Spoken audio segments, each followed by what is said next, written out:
SIFC کا مقصد کسی ادارے کی جگہ لینا یا قبضہ کرنا نہیں۔ DG ISPR کا دو ٹوک موقف سامنے آ گیا۔ ISPR کی پریس بریفنگ کے دوران DG ISPR نے SIFC کے قیام کے مقصد کو دو ٹوک الفاظ میں واضح کر دیا۔ DG ISPR کے مطابق SIFC اور معیشت کے دیگر شعبوں میں فوج کا کردار حکومت کی منشا کے مطابق صرف اور صرف سہولت کاری کا ہے۔ پاک فوج کی اعلیٰ انتظامی اور ٹیکنیکل صلاحیت کو مد نظر رکھتے ہوئے حکومت چاہتی ہے کہ اسے پاکستان کی معیشت کو بہتر بنانے کے لیے سہولت کاری اور رابطہ کاری کے لیے استعمال کیا جائے۔ SIFC میں اور جو معیشت کے باقی جو شعبے ہیں، اس میں جو فوج کا رول ہے وہ سہولت کاری کا ہے، ایز پر دی منشا جو ہے حکومت کی منشا کے مطابق۔ حکومت چاہتی ہے کہ جو فوج کی ایڈمنسٹریٹو، انتظامی اور ٹیکنیکل جو کمپیٹنسیز ہیں ان کو اگر if they can be use کہ جو پاکستان کی اکانومی جس حالات میں اس کو بہتر کرنے کے لیے، اس منشا کے مطابق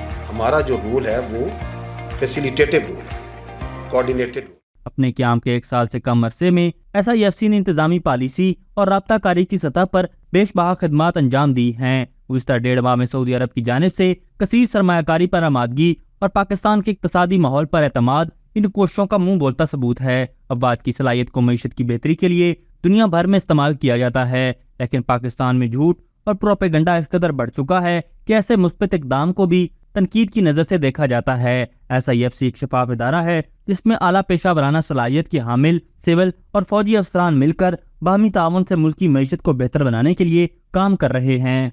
ابھی تک کے لیے صرف اتنا ہی۔ مزید دلچسپ اور تازہ ترین خبروں سے آگاہ رہنے کے لیے ہمارے چینل اسلام آباد انسائیڈر کو سبسکرائب کرنا مت بھولیے، اور اگر ہماری یہ ویڈیو آپ کو اچھی لگی ہے تو اسے لائک کر دیں اور اپنی قیمتی رائے کا اظہار نیچے دیے گئے کمنٹ سیکشن میں ضرور کریں۔